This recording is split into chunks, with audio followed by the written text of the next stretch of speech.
Right on. Well, I'm going to go ahead and get started. Try to keep this thing on time. Got the indication from video and audio is running, so we'll get underway here. My name's Robert Mitchell. Currently, I'm at the MITRE Corporation. Just a quick background, my bio's in the thing, but I spent 6 years as a Air Force officer. I was in the Air Base Defense career field, so killing people and breaking things, and the Kinetic Warfare business, and then I transitioned into the cyber warfare business, and now I'm at the MITRE Corporation. I'm a Virginia Tech alumnus, so any Hokies here? All right, so with that, we'll get after it. So I'll talk about my game theoretic model of computer network exploitation campaigns. And as a quick disclaimer, so I have changed, I went into free agency over the winter, and I changed teams. So I created this work when I was a member of the technical staff at Sandia National Laboratories. So my MITRE manager wanted to avoid a intellectual property war, so she suggested I put this disclaimer up there that I created this work when I was a Sandian, and that product is publicly available at the following URL, so we're not doing any funny business there. So now on with the more interesting part. I'll cover 10 points during this briefing. I'll begin by motivating applying game theory to cybersecurity. Then I'll talk about our threat model. This is kind of where all cyber research should begin. You can't defend or counter all of the things all of the time. We need to scope our work and talk about exactly how we're trying to put pain on the adversary. That's what we cover in the threat model. Then I'll introduce the game theoretic approach. Are there any sort of game theory people in here or game curious people?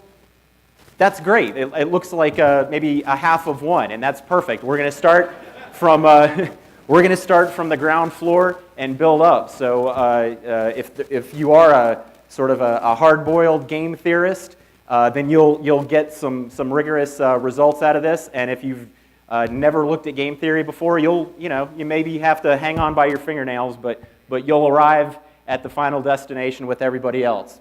So after we introduce game theory, I'll ease into the game that I propose by talking about the basic pieces of the game. Then I'll dive into the details of the nuts and bolts, the payoff functions, the actual game itself. Then I'll get a little bit bookish. I'll go to the ivory tower. I'll talk about Nash equilibria.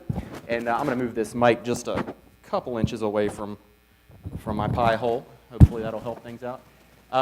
Then I'll stay in the ivory tower. We'll talk about information sets. The world of research is filled with, or basic research is filled with simplifying assumptions. When I talk about information sets, that's how I kind of relax some of those basic, or some of those simplifying assumptions to make the work a little bit more generalizable. Then I'll talk about the parameters that constrain this model. Then at that point, my focus in this work was on basic research, but this is a hacker conference, and if I don't talk about how this pertains to the real world, I'm going to get the STFU sign, or somebody's going to throw a squishy at me or something. So this can help in the real world, and I'll talk about exactly how to do that, and then I'll conclude the talk by summarizing the contribution and identifying future lines of investigation. So the litany of recent cyber attacks is what motivated me to try a different approach to cybersecurity. I do lots of different things, and game theory is just something that I kind of got into a couple years ago.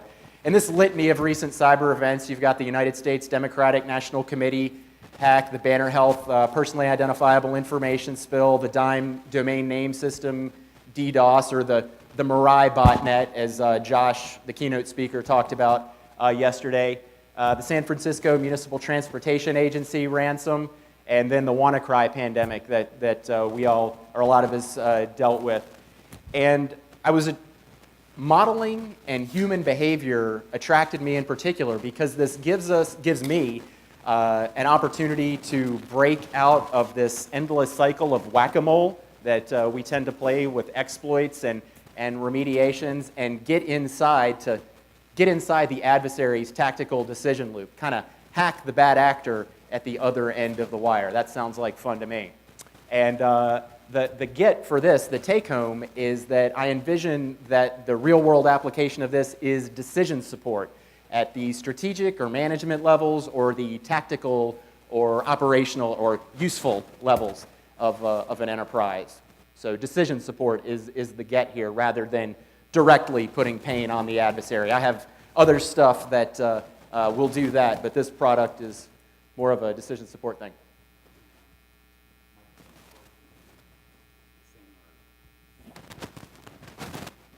Okay. All right. Maybe it's where it attaches there.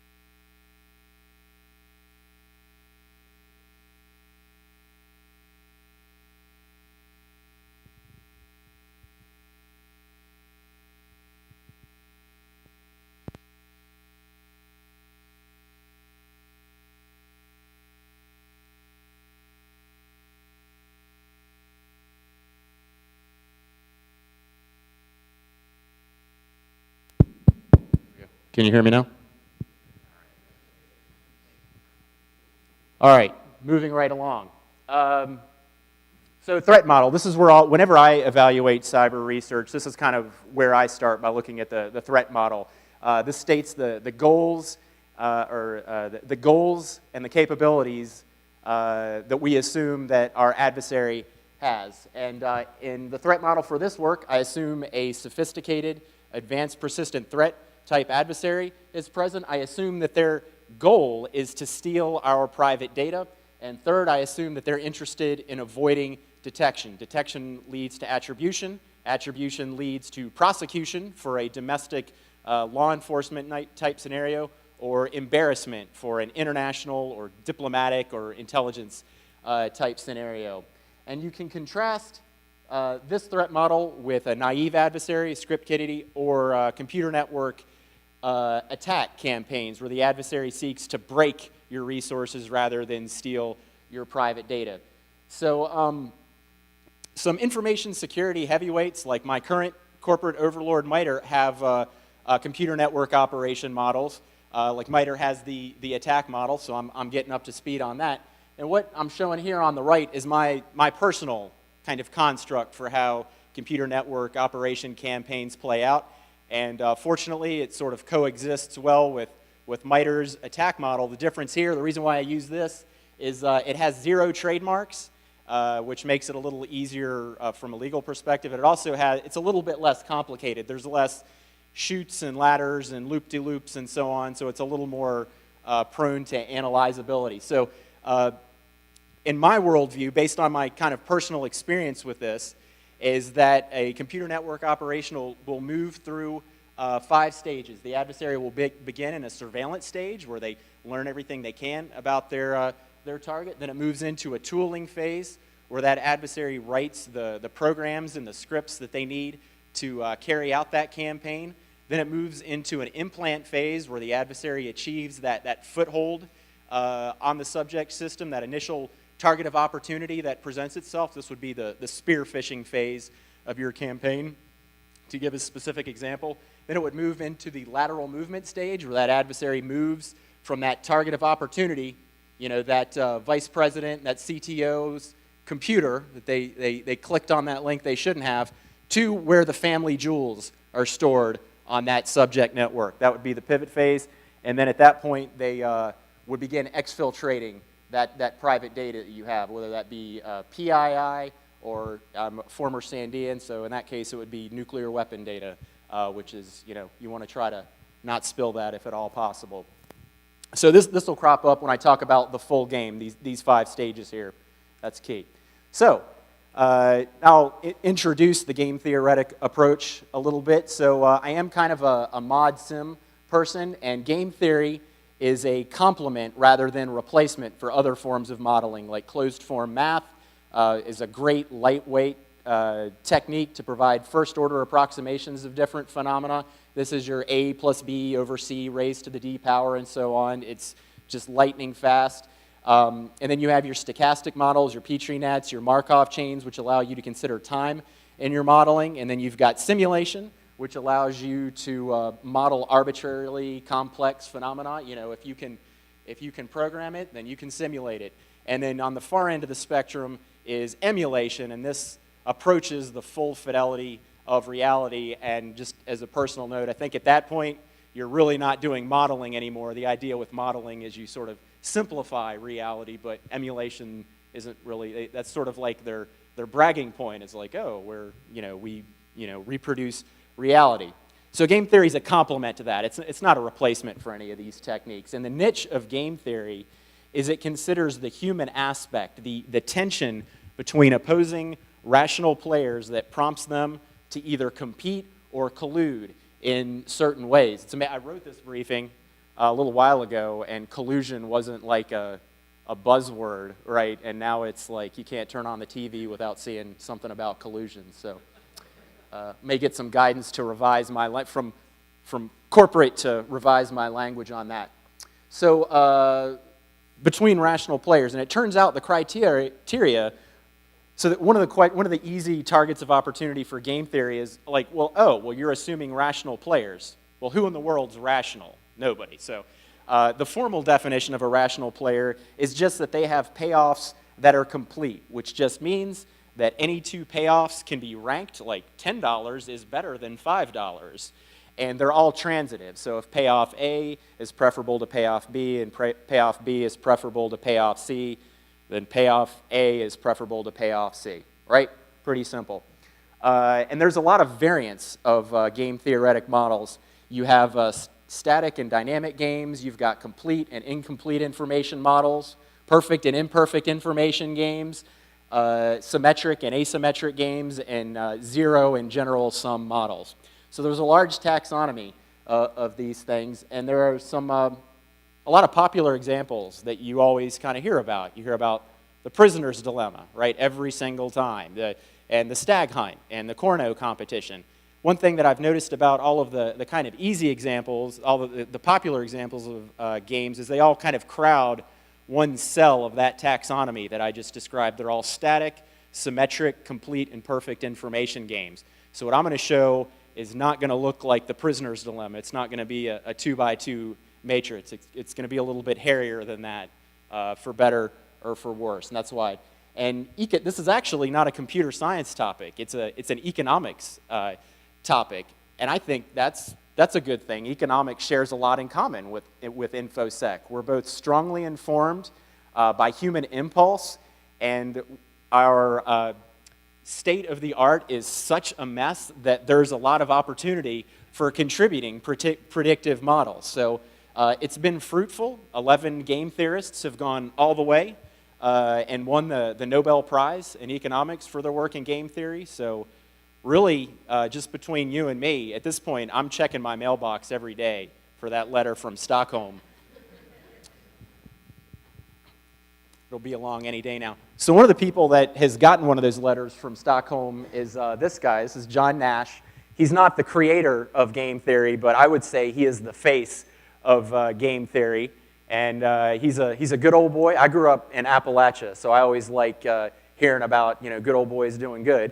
And so he was born in Bluefield, West Virginia, in 1926, and went on, studied at Princeton, and then he worked at Princeton and MIT.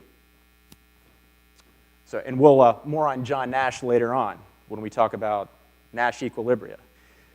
So this is actually not John Nash.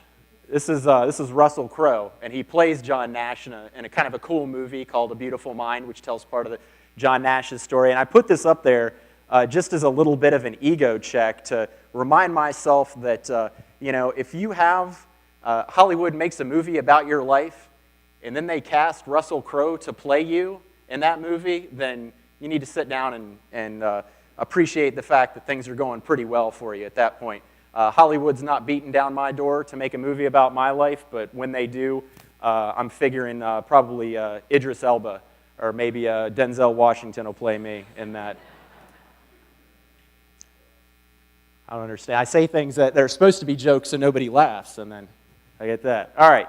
So now we're going to start to ease into the actual model that I propose. So every game theoretic model has 4 pieces, or else it's not a game theoretic model. You've got players that are participating in your game. You have information that's at their disposal to make their choices. and they have the actions that they can take, or their strategies, and the payoffs that they receive at the end of the game, how to calculate the score, how to know who won. So in our game, we have 3 players. We have the adversary. This is, whomever. This is Canada, or whoever is trying to hack into our systems. You've got nature. Some writers call this chance or luck or randomness. Plays a part, for better or for worse. Sometimes you get lucky. Sometimes you don't. And then you have the defender in the game, the player who's interested in protecting that resource. Information, so the attacker knows all of the payoffs for all of the players for all of the outcomes of the game. The game theory community refers to this as a complete information game, and it's a pretty standard assumption. It's pretty difficult to propose a game where the players are not aware of the payoffs at the end of the game. We also assume that the attacker knows all of the previously made moves in the game. And this is called a perfect information game, and this is not necessarily a standard assumption. It is a simplifying assumption that I make so we can sort of get through this material in 50 minutes, and I'll talk about how to relax that simplifying assumption at the end of the talk. The defender knows the same information, and nature knows the probability of detecting a stage in a campaign. What are the 5 stages? You've got surveillance, tooling, implant, lateral movement, and exfil. All right? Right. A couple more points here before I move on. So the actions. The attacker decides whether to quit the campaign, to throw up their hands and say, this isn't going to be profitable for me, or to proceed with the next stage of the campaign. Nature decides whether the defender detected that stage of the campaign or not. And the defender, if they detected the stage, then they can respond actively or aggressively or passively or patiently to that stage. And the payoff functions are a very complicated function of parameters and strategies, which I have 2 sort of very fussy, dense, scary-looking slides later on in the talk. But first, I want to talk more about this defender choice, because anybody do incident response in here? Anybody working us out? Okay, so the whole idea of responding passively to a detected campaign may sound funny, but based on my real-world experience, I have worked in environments where you do this. So why would you not respond actively at the earliest possible stage? And a risk-averse defender, which I would say a lot of, maybe not IRs, but IR managers, fall into this risk-averse category, right? They're not thrill seekers, but as a simplifying assumption, that's number 2 now, we'll assume a risk-neutral defender is playing this game, and we'll relax it later, talk about how to relax that later on. In exchange for accepting the risk of enabling a computer network exfiltration campaign's success, you get threat intelligence from the adversary, right? You're sort of messing with them. You're baiting them into laying down more of their tools and show more of their hand. And then as the defender, this increases your payoff because you're gaining threat intelligence.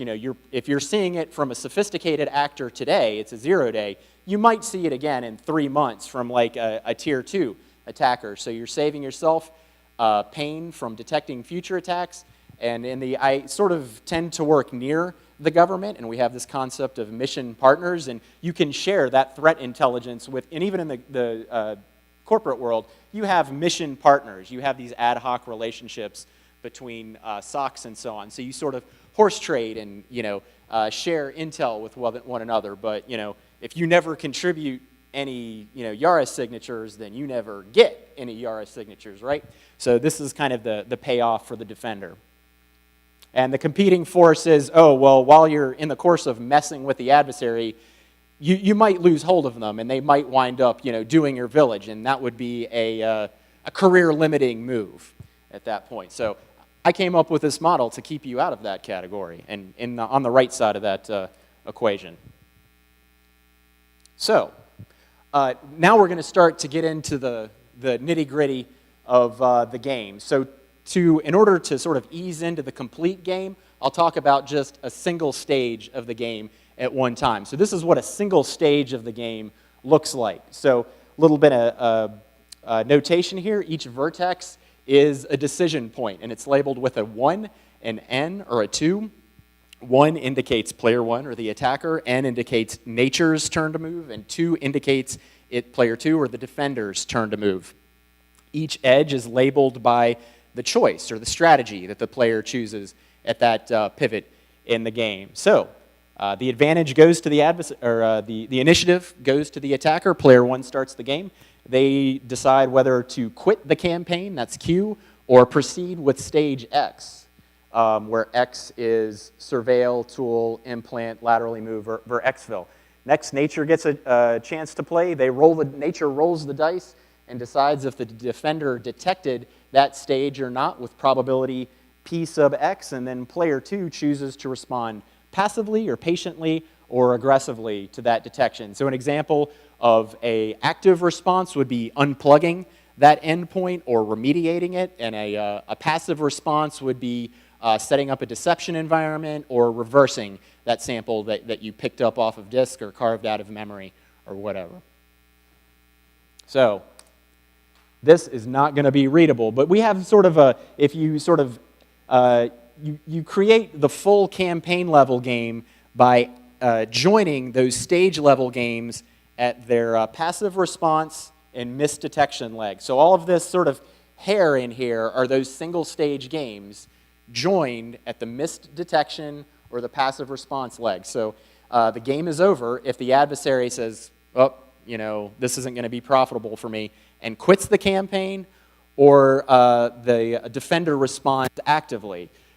Speaking from personal experience, if an adversary, a sophisticated adversary, knows that the defender knows they're there, they're going to quit. They're going to delete all their tools, they're going to huddle up, and they're going to figure out a different way to go after that same target. Any target that a state-sponsored adversary wants to go after once, they're willing to go after twice. So, but that's the end of this game. You just fire up another game after that.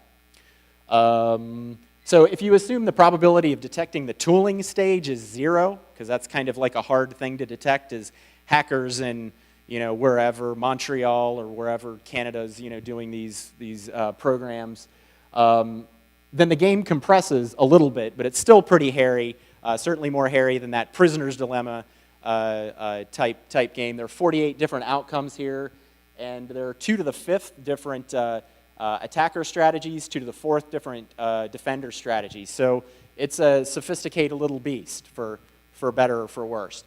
And I'll talk about how to manage that complexity later on. But first, I've missed one piece, the payoffs. And I said this was very complicated, and I'll get into it later. So this is where we get into that. This is how you calculate the score of the game. And the first, so game theorists call the score, they call them payoffs or utility. So the first utility function we consider is a function strictly of outcome. So this is how you calculate the score at the end of the game. So it's a function just of the outcome, the leaf node that you reach at the end of the game.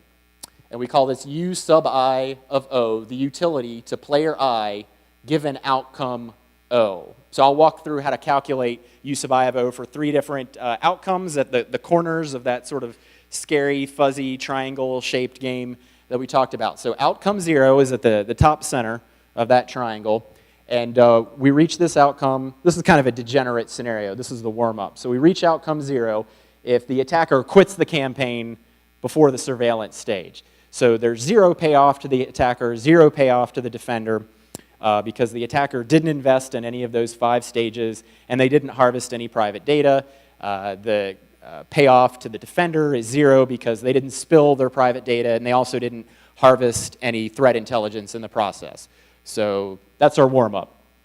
Outcome 36, this is at the lower left-hand corner of that triangle. We reach this outcome if the attacker proceeds with every stage of the campaign and nature is cruel to the defender and determines that the defender didn't detect any of these stages. And this is the dream scenario for the attacker, and this is the nightmare scenario for the defender. And the reason is the attacker funded 5 stages and they harvested that private data, and the defender didn't harvest any threat intelligence. They didn't pick up any malware. They didn't generate any signatures. They have no profit from it, or no payoff from it, but they spilled their private data. So this is a very bad day for the defender. This is what I don't want you to find yourself, the situation I don't want you to land in. On the other hand, you've got outcome 47. This is at the lower right-hand corner of that triangle-shaped game. And this is the counterweight to that. This is where I hope to put you when you go into practice. So we reach outcome 47 if the attacker proceeds with every stage of the campaign, and nature is with the defender, and the defender detects every stage of that game, and the defender is steely and risk-seeking, and they decide to remain passive and patient until that exfiltration stage, until they start bleeding, full identity details or bleeding nuclear weapon plans or whatever, and then at that point they respond actively and turn off the attack. So that's good. But what you really want to know, what's cooler than knowing the score at the end of the game, is knowing what the score will probably be if you adopt a certain strategy. So we need another payoff function. We call this V sub I of S. So this is the expected utility because nature is involved. Nature's kind of a fancy way of saying chance or randomness. So this is the expected payoff to player I given strategy set S. So the strategy set S has two components. You have the attacker's choices and you have the defender's choices in the game. So I'll walk through how to calculate V sub I. I have Python code that does this, but I just kind of want to give you all the flavor for how this works. So we'll walk through three scenarios. The first is the timid attacker scenario. This, again, is our warm-up case. So the strategy set for the attacker is Q star star star. So this means the attacker will quit the campaign before the surveillance stage, and then after that, it doesn't matter because they can adopt any strategy because those stages won't be reached in the game. The strategy set for player 2, the defender, is it doesn't matter. They're all stars because they're never going to get a chance to play. So V sub I of S in this scenario is exactly U sub I of outcome 0, which we talked about. That was a giveaway on the last slide. So again, this is the degenerate warm-up case. So what's a little bit more interesting is the curious attacker KG defender scenario. So in this case, your adversary strategy set is SQ star star star. So they'll proceed with the surveillance stage, and then they'll quit before the tooling phase, before they start doling out all that money to that hotel room full of hackers in Toronto and to write all those programs and scripts that they're going to need to come do our village down here in the States. The strategy set for player 2 is P star star star. So they're going to respond, the defender's going to respond passively to that surveillance stage. And in this case, we calculate the expected payoff. We have two disjoint events. The surveillance stage is either detected or it's not. So we add the payoff of each one of the corresponding outcomes weighted by the probability that it occurs. And I kind of have some mathy-looking symbols up there. So that would be 1 minus the probability that the surveillance stage is detected times U sub I of outcome 1. We didn't talk specifically about U sub I of outcome 1 on the last slide, but you kind of get the flavor of how we would calculate that, plus P sub S times U sub I of outcome 2. Again, we didn't talk about U sub I of outcome 2 on the last slide, but you get the idea.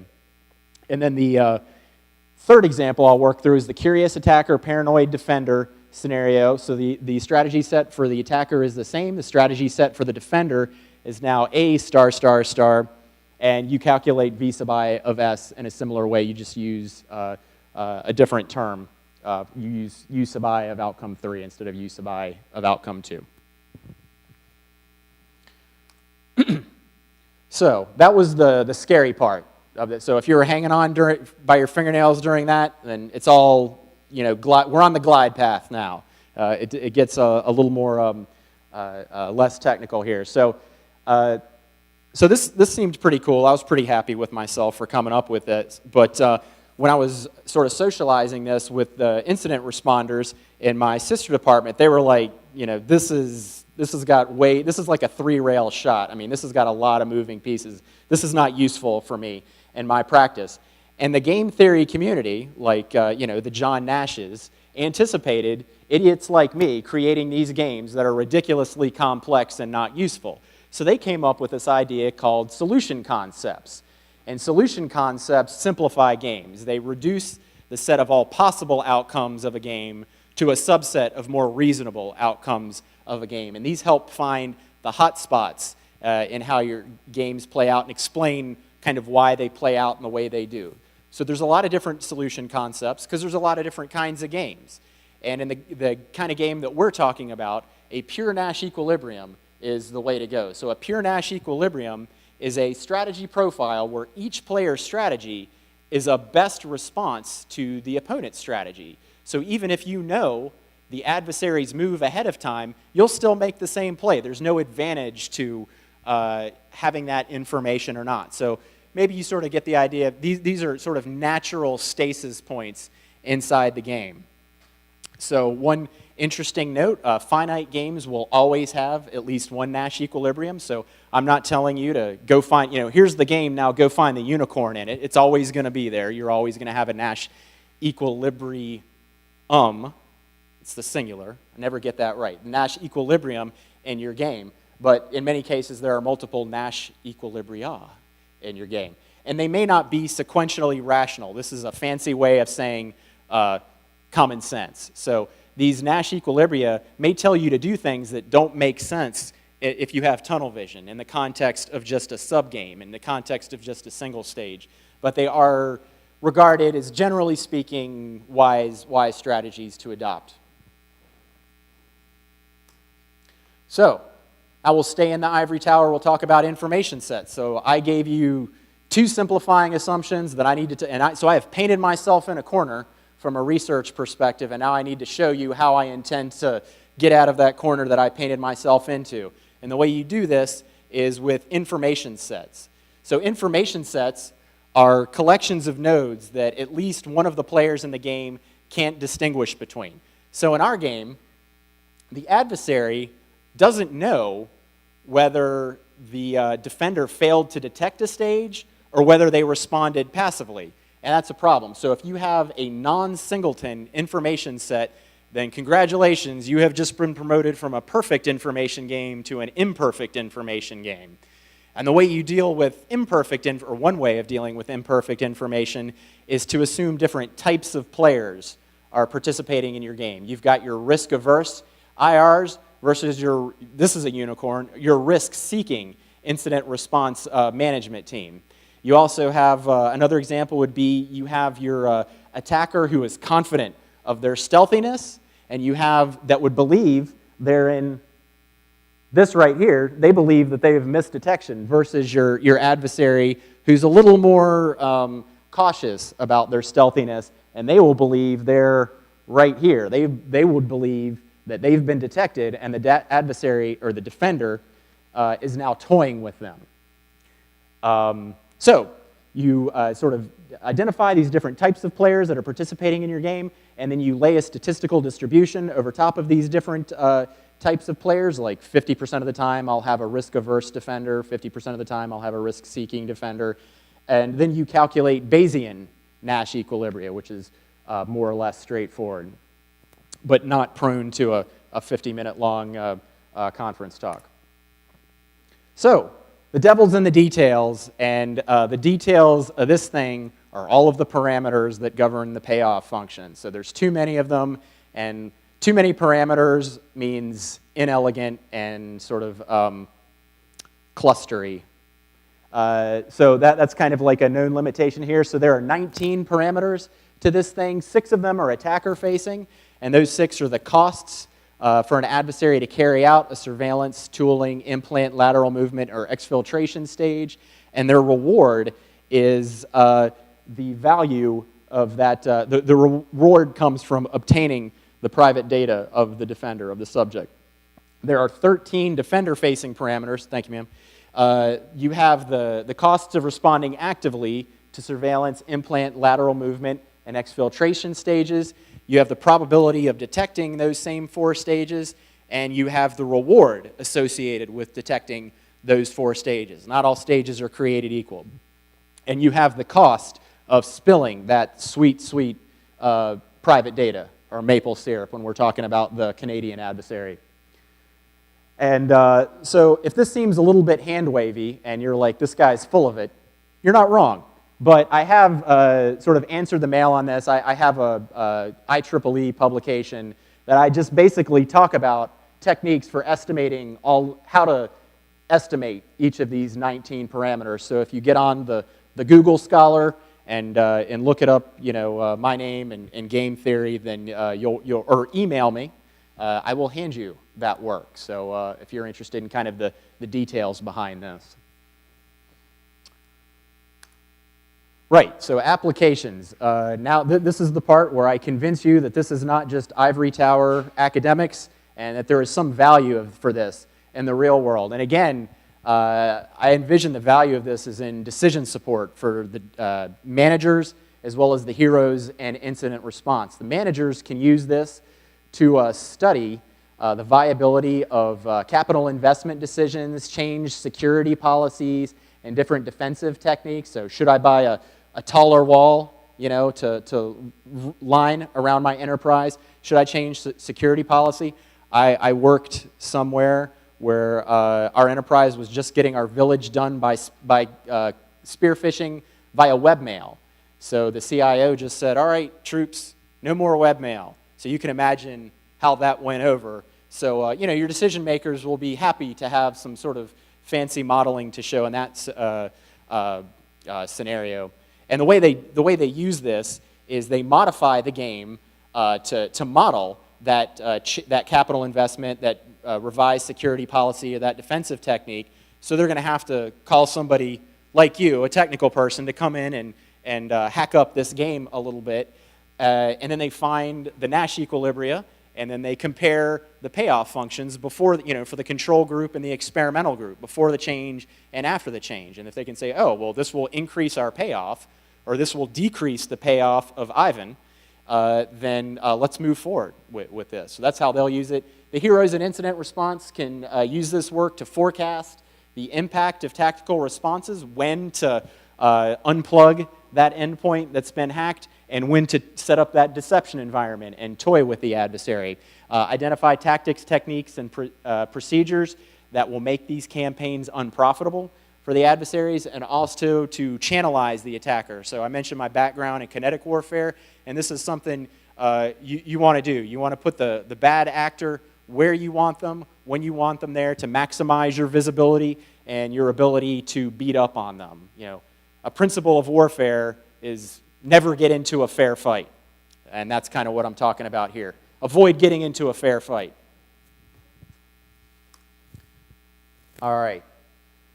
So the basic message that I have for you is that creating an impenetrable cyber fortress is an unrealistic goal for economic, operational, and technical reasons. But what you can do is stack the deck, prepare the battlefield in a way that will make these campaigns, on the long term, unprofitable for adversaries. In the same way that when we go to the casino, we know that these casinos are not offering these games to give away money. They're doing it to make a profit for themselves. So yeah, you or I, or my girlfriend will do this. She'll go to a casino and win money and say, hey, it's just a matter of knowing how to do it right. But overall, most people are leaving these casinos with frowny faces, right? And that's the idea here. We want to create that casino environment for the adversary. It's like, well, you might get lucky, or you might just waste millions of dollars coming up with 0 days that I just reverse and then pass on to my mission partners and then laugh at you. Right, that's a basic idea there. So talk about like giant walls around your fortress. I saw this, so this is totally unrelated. I saw this Senate hearing, because we have all this talk about giant walls at borders and stuff, and there was this senator who gets on there and say, well, if you show me an 11-foot wall, I'll show you an 11-foot ladder. And I'm just thinking to myself, this senator has never cleaned gutters on their house, because if you have an 11-foot wall, you need a 14-foot ladder to get over. Am I right? I mean, am I the only one who has cleaned gutters? So this is who's making laws.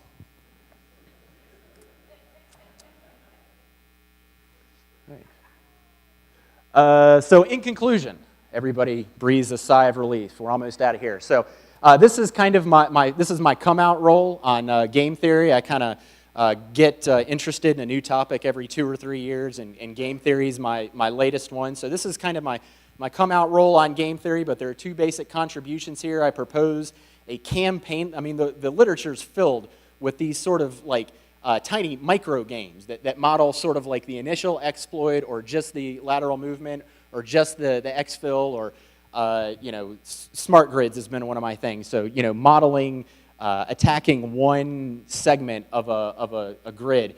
But I think this is ambitious. This is kind of like the moonshot. I'm proposing a campaign level game, and it's a dynamic and complete information game. And I also wrote some software that finds the pure Nash equilibria for this game. So those are my deliverables here, in addition to all of the hand waving and slide decks that I'm doing. I actually bent metal at some point. There's a ton of future work that I'm interested in getting after, computer network attack scenarios. So this does not apply when Canada wants to turn off our power grid. This is not the right model to use for that. We need to come up with something different to accommodate that threat model. I also want to enhance the movement stage to be a repeated subgame. So lateral movement is not a one-shot deal. You don't go directly from that vice president's laptop to where the crown jewels are held, to the Holy of Holies. I mean, you kind of, it's like island hopping to feel your way over there by Braille. So I want to model that and not just ignore it. Third, I want to consider a continuous spectrum of defender response. The world is not active or passive. It's some sort of shade in between there, so I want to model that. I also want to consider different types of players we discussed during the information set slide to capture that, to sort of work my way out of that corner that I've painted myself into here. And I want to consider subgames in greater detail. So I want to sort of really zoom in on some of these games and get some rigorous, sort of mathy, scary-looking results, and contribute to that portion of the literature. So that's the future work that I'm interested in, and I would love it. I love colluding with folks. So please write me, and we'll figure out how to do NDAs and stuff, and work together on a research product. So in summary, I hit 10 points during this briefing. I began by motivating the game theoretic approach to cyber. The real motivation is last year at RVAsec, I was here, and Jake Koons, his older brother Barry, gave a talk on game theory applied to the Cold War, and that really kind of whet my appetite. And that's the real motivation for me to do this work. Then I talked about the threat model. I introduced the game theoretic approach. Then I eased into the basic pieces of the game. Then I dove down into the sort of ugly details of the particulars of the game. Then I got bookish. I went to the ivory tower, rambled on about Nash equilibria and information sets. Then we talked about the ugly details of the game, all the parameters that you have to specify, but pointed you to a paper I have where I show a way to estimate each one of those 19 parameters. Applications for this work. Who in here has a charter to do basic research? Their boss just says, write papers, submit to IEEE. Right, none of us. So I did have that job at one point, but that is not a profitable business to be in, so I am no longer in that business. So talked about some applications of this research, and then concluded the talk by summarizing the contributions and identifying future lines of investigation. So with that, that concludes my prepared comments on my game theoretic model for computer network exploitation campaigns. I appreciate everyone's attention. I didn't see anybody go to sleep, which is really helpful for me. It's like I call my mother crying less when that happens to me. So I appreciate that. I thank the organizers, Chris and Jake and the whole RVAsec team for having me down again. I'm now a repeat offender. I spoke last year, and despite the results there, they invited me back. So I think next year I'll be vulnerable under the RVAsec's 3 strikes and you're outlaw. I think I go away forever at that point. So at this point, I want to hear your comments and try to answer your questions. And if you think of anything later, or if you're just kind of a shy flower, please, this is my real, no kidding email address. It will get through to me. Please write me, and we'll talk more about this work. But I'll be here for the rest of the day. So yeah, interested in what you have to say. This is kind of me, pitching this work, not delivering. So this is a work in progress. So thank you all very much.